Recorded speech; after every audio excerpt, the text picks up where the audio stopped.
like, think about the dude that is coming in here with the confidence that he has to be himself. And I'm seeing a lot of Jim McMahon in the comments, and that is way more on point, in my opinion, to what we're getting versus, say, Dennis Rodman. Jim McMahon was a phenomenal leader. He took those guys, that offensive line. For those who weren't alive in that era, I'm sure that's most of you. I was, young Carm.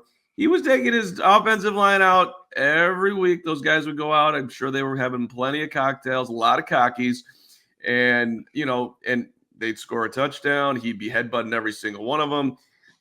I don't know if he regrets that this day because he's dealt with a lot of issues there. But I mean, the guy was a phenomenal teammate. Now, here's the difference, though, which gets me more excited about Caleb, or the part about Caleb. Caleb's a worker, man. Caleb, 11, 12, 13 years old. His dad started the working out at 5 a.m. He set his goals to be the greatest quarterback of all time, and he's been living that to try to get here. There's some Mamba Kobe mentality going on there. Mm-hmm.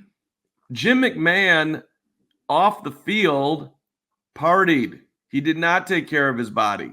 He was not somebody that was going to get the absolute most out of his ability that way. Now, he was able to hang in the league forever as a backup, but his body fell apart. And look, football is a dangerous game now. It was a more dangerous game back then, and maybe there was nothing he can do. But Caleb, look at the dude. He's ripped. The shoulders are broad. The biceps are large. He's not 6'4", but his frame, it looks like he's done everything he possibly can to max it out. So combine that. Works his ass off on the field to be the best he can possibly be. Has a ton of confidence in himself, willing to be himself. Understands the leadership part of the game. That's underlined. And then everybody can see the arm talent. I don't know how you don't get excited about the dude. I mean, these are some really good things coming together here about the future quarterback of the Chicago Bears.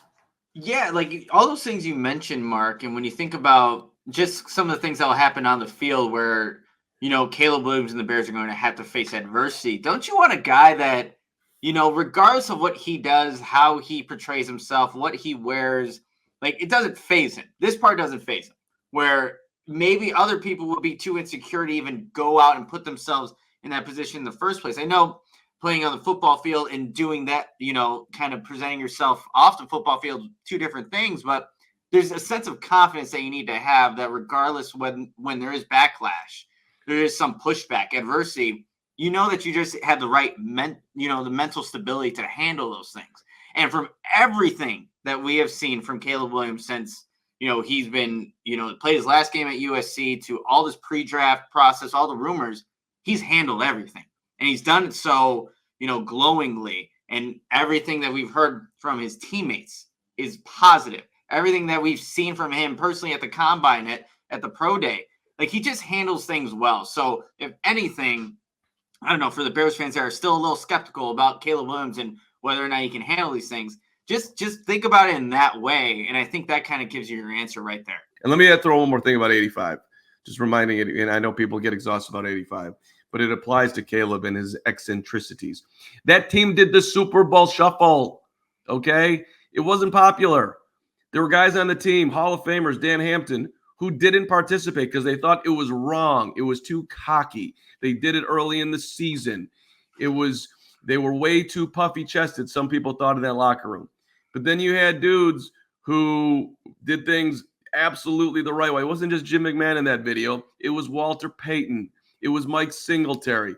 These are straight down the middle. Work as hard as you can off the field. Walter's run. Climb the hill. Get everything out of your ability. Mike Singletary, who looks like he could be an accountant as well as your starting middle linebacker. Those guys did it. So it was a locker room that sort of got galvanized around being a little bit more outspoken, and maybe perhaps that could be a vision for the Chicago Bears of Caleb Williams going forward here as the talent continues to build and they start to realize hopefully at some point what they're capable of.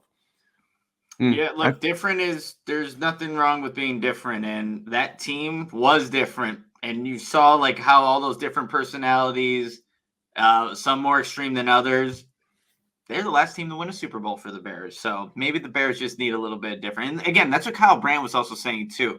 And I'm sure everyone's seen that video by now, but different can be good. And Caleb Williams definitely falls in the different category.